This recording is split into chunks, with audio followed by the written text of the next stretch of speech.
Am I the a-hole for opening my husband's safe with a crowbar to get money for an emergency? I, female 31, am a stay-at-home mom with 2 kids. My husband dedicates most of his salary towards the kids and household, but has a safe that he puts money in on a monthly basis. I didn't make a fuss over it, because he said that he saved money for an emergency. I asked for the password countless of times, but he refused to give it to me and said that in case of an emergency, all I needed to do was inform him. He went on a 2-day business trip. Our son got sick and I had to take him to the hospital. The problem is, he needed medication but I didn't have any money except what was in the safe. I called my husband but he didn't respond. I texted him explaining the situation but he refused to cut his trip short and come home. I asked how I was supposed to get money for medication, and he suggested I either A, wait for him till he gets home, or B, borrow money from the neighbors. I just had it. I hung up and went to the garage to grab a crowbar, then took it to the safe and opened it. I took the money I needed, which was about $60, and went to the pharmacy store to get the medication. My husband came home a bit earlier, and when he saw what I'd done to the safe, he flipped out and started freaking out at me. I said I had no choice, and that all his suggestions were unreasonable and illogical for me to even consider. He yelled, saying I breached his trust and his boundaries, and should have never touched the safe, much less used the crowbar on it. We had a big argument, and he kept saying that I had no respect for him, his income, and instructions. Then he completely refused to speak to me and is threatening to move the safe since he no longer trusts me around it. Was I in the wrong for the steps I took? Should I have tried another alternative? Edit. I didn't have any credit cards because he's the one that normally has them since they're in his name, and I don't have a bank account to be able to own a credit card. Now for the top comments. This is financial abuse, and it's absolutely insane. Go to the neighbors and borrow money? Seriously? If my neighbor came to me and asked to borrow money because her husband left on a 2-day business trip and left her with no money, I'd call Adult Protective Services. I'd ask if she needed help getting to a women's shelter with her kids. It's 2022. Never mind the fact that as the working parent, he should have set up an account for you, the caregiver, with a few $100s for care expenses at all times. But like $60 for an extremely sick child? We live in an age of instant transfers, and there's a huge big box of money to home, and it says borrow it from the neighbors? Not the whole times infinity.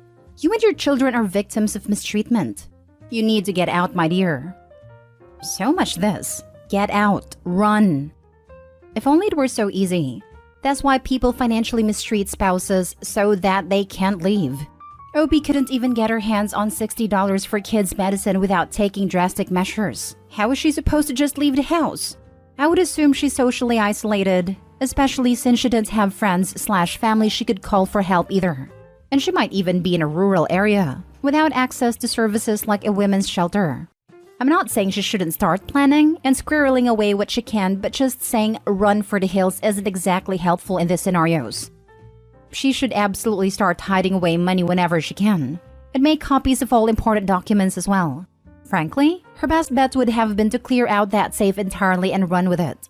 But she definitely needs to start making a plan to become independent of her husband, because he's controlling and that is dangerous. Not the a-hole. You do realize that the fact that he cares more about money and this supposed breach of trust than your son's health is highly concerning, right? This behavior is not normal. The fact that he left you with no money and you have access to no money is financial abuse. Let him move the safe, all the way out of the house along with his sorry butt. Nah, don't let him move the safe. She should take the rest of the money in it and deposit it into a bank account in her name, then kick him out. She'll need the money to live on until the divorce is finalized. Next story. Am I the a-hole for leaving my sick wife to deal with 2 toddlers on her own? I'd like to give a little bit of background first. I'm male 36 and my wife, female 35, have a 3-year-old daughter. I have a long-standing issues with my wife's sister-in-law because I think that my wife constantly panders to her and caters to her every whim, often at the expense of me and my daughter. Recently, we had a huge fight about her saying something offensive to me in a public setting in defense of sister-in-law at our daughter's expense. And up until this point, she has tried to do better. Now, we've been both floored with flu for the past 10 days or so. Negative COVID tests. She seems to have it slightly worse than me. So I've been tagged in to do all chores, childcare, and cooking while she's tried to get as much rest as possible.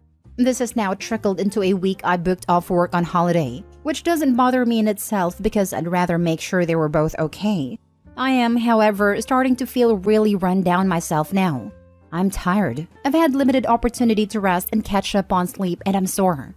Today my wife woke up at around 9:15 a.m. I'd been up since 6:30 with daughter and said she was feeling a bit better. I said that's great, and maybe she could hold the fort while I went for a nap. She said that what she was actually thinking was inviting sister-in-law's youngest around for a playdate to keep our daughter occupied. For reference, she's 3. This isn't an uncommon thing to happen. Sister-in-law often brings her kids to us, and for reasons I still don't understand, our daughter was never invited to spend an afternoon with them in their house. I said that I really wasn't feeling up to it today. My wife said that I wouldn't have to do anything to entertain them, to which I was skeptical about, but I agreed. So about 15 minutes after she arrives, I'm asked to get them drinks and snacks and then play games and occupy them. Now, I'm aware that I'd have needed to do this for my own daughter, but going from 1 to 2 toddlers is such a huge leap in terms of the demand on your time and energy. Add this to the fact that I was feeling lousy and it just wasn't a good mix. I'm off work this week, and on top of my illness, I didn't sign up for extra childcare duties. After about 2 hours, I told my wife that I was going up to my mom's house to get asleep. The whole way up, she was phoning and texting me, absolutely furious that I'd left her to deal with it. I'm literally lying in my mom's spare bed writing this now, but my brain is too wired to sleep.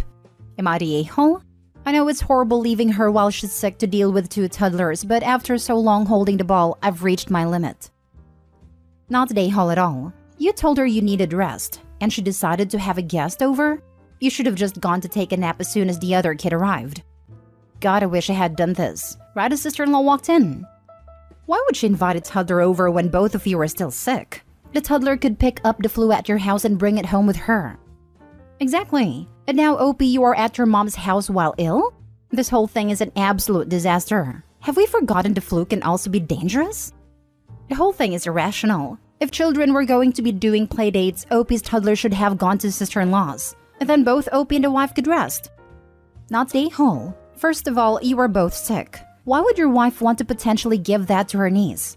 Secondly, when both parents are ill and in general is a team effort, you should have your fair share of rest. Otherwise, all that is gonna happen is one will get better whilst the other runs themselves down, physically and emotionally. Your wife invited her around, and your wife should look after her. Next story. Am I the a-hole for yelling at my wife after she woke me up to help with the kids?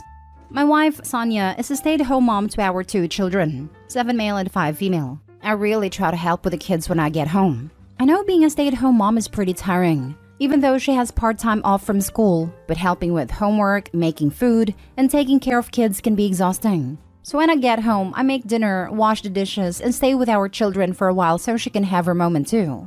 These weeks have been pretty exhausting. It is a very important month professionally because in November will be the delivery of a 6-month project that my team and I are idealizing. Last week was the final touches and review of the entire project. So I went to work at 8 a.m., got home at 5 p.m., took care of my kids until 9 p.m., and was actually working until 3 to 4 a.m. to maybe get 3 or 4 hours of sleep. I have trouble sleeping.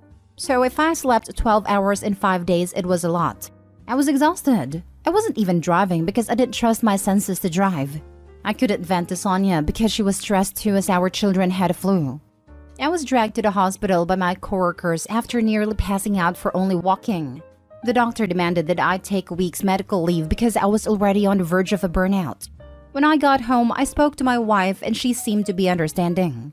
I asked her to give me a day off from everything as I would try to get as much sleep as possible that night to come back better. She said fine. I offered to also give her a day off because I know she was tired too. I went to sleep at 9 p.m. and woke up to Sonia nudging me to take the kids to school. I walked with them. I talked about what we talked about yesterday and she said, yeah, but that's your part of the morning and I have other morning plans. Yoga class, gym, and house cleaning. I asked her 3 times more to do this for me as I was still exhausted. 6:30 a.m. But she just said, you're still a father, tired or not. It could be tired or not, but I ended up losing my mind and screaming, I just need a few hours of sleep. Please respect what I asked of you yesterday and let me sleep. She was in shock and said, okay then. She took the kids and I slept until 4 p.m. There were several messages from her saying that I shouldn't have yelled at her for asking me to take responsibility as a parent and that it was toxic behavior of mine. Well, we haven't talked much more than necessary for 2 days. Am I the a-hole? Yes, I could take them, but as I said in the text, I have a lot of trouble sleeping. After getting up and taking them, it would take a good few hours to get back to sleep, even when exhausted. I answered in the comments and I'll put it as extra. 1. Our children stay from 7:15 a.m. until 1 p.m. at school. My wife picks them up from school and stays with them until 5 p.m. when I get home. 2. The things she does, gym and yoga, take up 2 hours a day.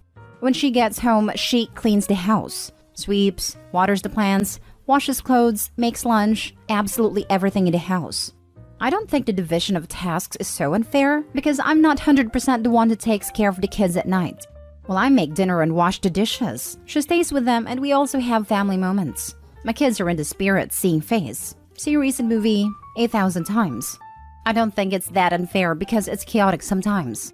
And I know that being responsible for our kids all day is exhausting, so I offer the same to her later. I couldn't put all this in a post due to limit words. Now for the comments. Given the context, not day haul.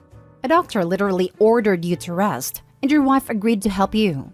If roles were reversed and you took time off work to step in for your wife, you would be the a-hole for waking her up.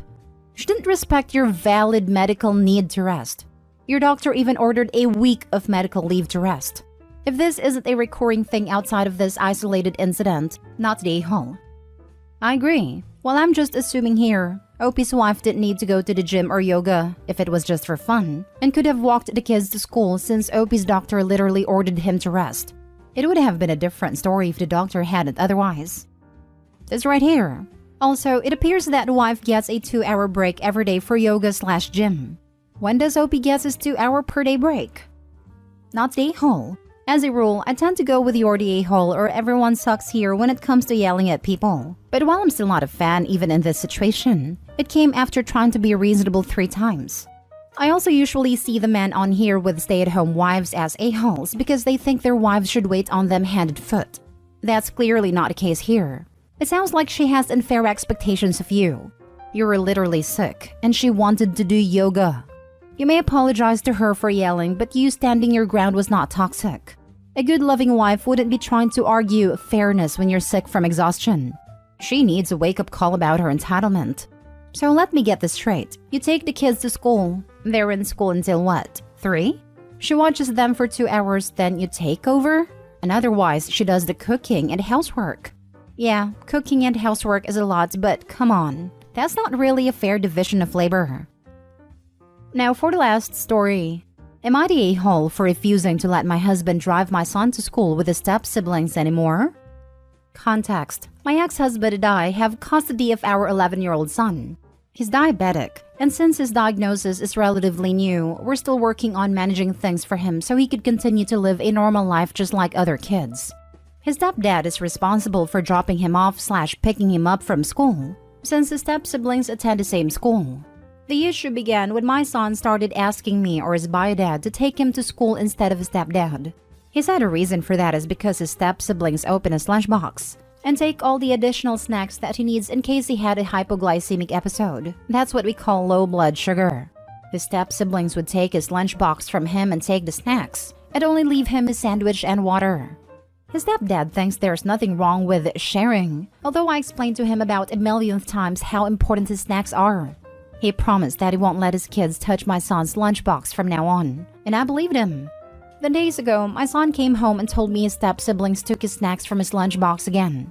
I was enraged. I asked if his stepdad saw them. He said yes, and he scolded him when he refused to let them have the snacks. I lost it. I blew up at my husband and told him that my son won't be riding in his car again with his step-siblings after what they've done. And after he allowed it, I told him that my son's father will be driving him to and from school from now on. He lashed out at me saying that I was driving a wedge between the kids and teaching my son to grow up being selfish and self-centered and antisocial, and also making my son distant from him and getting him to favor his bio-dad. I refused to discuss it, and now he's acting all hurt and disrespected, saying it was not worth ruining the kids' relationship over some snacks. Edited? His argument is that I don't get his kids the same amount of snacks I get from my son. They go through their snacks in no time. In my defense, I said that the snacks are part of my son's diabetes management routine, and he, unlike his step-siblings, needs them anytime. And so I don't feel like I'm obligated or that I should buy step-siblings the same amount of snacks seeing that they can do without them for a while. Am I making sense here? My stepchildren's ages are 13 and 10. Unless your husband has some kind of rare cognitive impairment, that means he doesn't understand the meaning of medical condition. He's the one who's the a-hole here, not you. As a longtime Reddit fan, my first instinct is, of course, to suggest dumping him, but I'm trying to curb that instinct. Aw, come on, you know you want to. Maybe just this once. You know, for old time's sake. Just joking with you. But yeah, I agree, the husband is either a bully or an idiot that doesn't understand how dangerous this medical condition can be. Even if he doesn't understand the severity of the medical issues, he does understand that his sons are stealing the majority of his stepson's lunch. If he thought it was unfair his stepson got so many more snacks, he could easily pack snacks for his sons. He is definitely a bully rather than an idiot. Not the a-hole. But maybe it's time to have a conversation with your husband about possibly modifying the custody arrangement for your son, because he is neglecting the boy's very real medical needs in a way that can have very dire health consequences. Also, taking all of something is not sharing. Modify the custody arrangements? How about modifying the marriage arrangements?